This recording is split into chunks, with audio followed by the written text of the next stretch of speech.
Yankee land has been pretty negative as of late, and rightfully so. They haven't been playing their best baseball. In fact, it's embarrassing how they've been playing.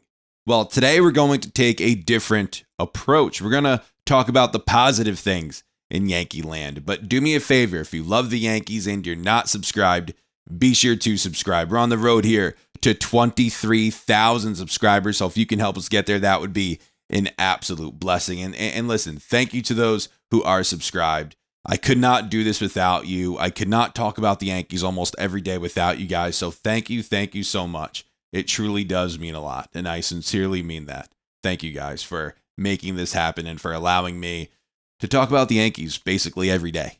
So listen, we have to talk about Giancarlo Stanton. Giancarlo, since coming back from injury, he's been awesome. He's been, I think, our best offensive player in that lineup since he's gotten back. Giancarlo this year, he has 12 home runs, 34 RBI, hitting 300 and a 962 OPS. Oh, hey, let's bring that back a little bit. Giancarlo Stanton is hitting 300. 300, Giancarlo Stanton. The Yankees, number one, they were not expecting for him to hit 300 probably at any point during his return. And he's already at 140 at-bats. I hear professional baseball players say, hey, once when you see a player get 100, 150 at-bats, you kind of know the kind of year he's having. And Giancarlo's at 140 at-bats, and he's hitting 300 with 12 home runs. I think he's going to end the year with 25, 30 home runs. I think last year when we saw Giancarlo so locked in during the postseason, that carried over into this year. It really did. And this guy at the age of 35 years old, he's no spring chicken. He's getting paid a lot of money, but he is performing so well for the Yankees. And the Yankees, I think, that they weren't expecting that. They weren't expecting this kind of production, not a 962 OPS from an aging player. But Giancarlo is playing right field for us because we need him to. And he's playing right field, and he's doing a pretty good job out there. He's great in the lineup. The Yankees, man, have to be happy. And as a Yankee fan, I'm incredibly happy. I'm incredibly happy for him, incredibly happy for us, because number one, we need that. We need him to be playing every day. We need Aaron Judge to be playing every day. We need both of these guys in the lineup. We need both of them in the lineup. You can't just DH Judge and bench Stanton. Right now, it's crunch time. The Yankees have to win baseball games. And if you constantly bench Stanton, we don't want him to get hurt. Listen, I get that, but every game matters. Keep putting Giancarlo Stanton out there in right field until Aaron Judge is able to play right field. Please, you have to keep both of these bats in the lineup. If not, and honestly, I'm choosing Giancarlo over Judge right now, I am. But you want Judge to get into a groove. He hit a home run last night. You want him and you need him to get into a groove. MVP, still, I think, here in 2025. You have to keep Giancarlo going. You have to keep Judge going. And if that means Giancarlo's playing right field, and listen, he looks pretty good out there, then so be it. That's what it means. You keep rolling both guys out there. And that's the best for the Yankees, in my opinion. But some of you might say, but you don't want Giancarlo to get hurt. What are we playing for then? It's not like we're 12 games up in first place and we could afford to not play our best hitter. We're not at that point right now. We're at a point where we need all of the offense we could get. All of it. Because we have to. We have to. We're only, I believe, a game ahead of the Guardians. They're playing good baseball. As soon as we let our guard down, we could lose our playoff spot right now.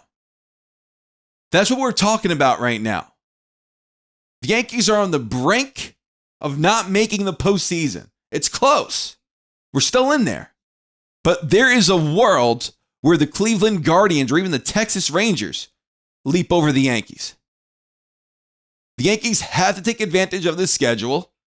And so far they have with taking the series at this point, taking the Twin series.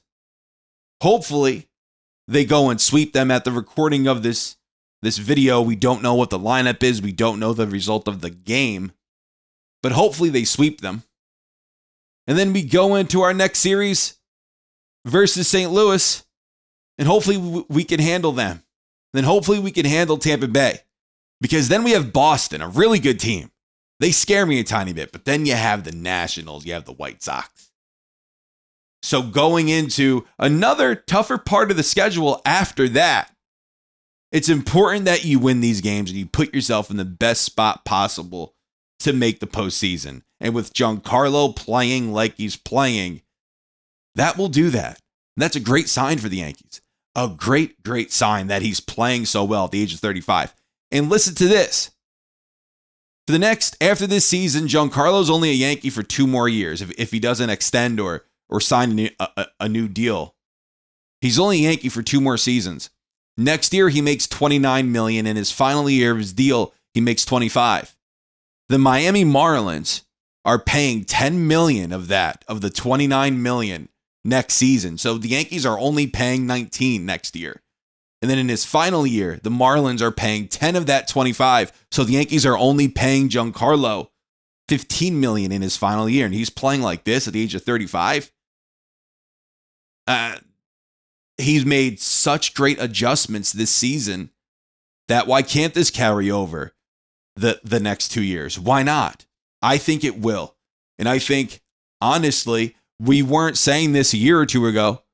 2 years ago, I would say, because last year Giancarlo had a bounce back regular season, and then the postseason, just his success was unexpected, and then it carried over into this year. I think Giancarlo, if these next 2 years are really good for him, don't be shocked if he's a Yankee until he's 40. Now, some of you might not want that, but if he hits like this, why not?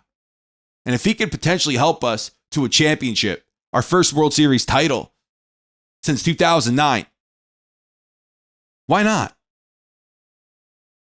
Why not extend him?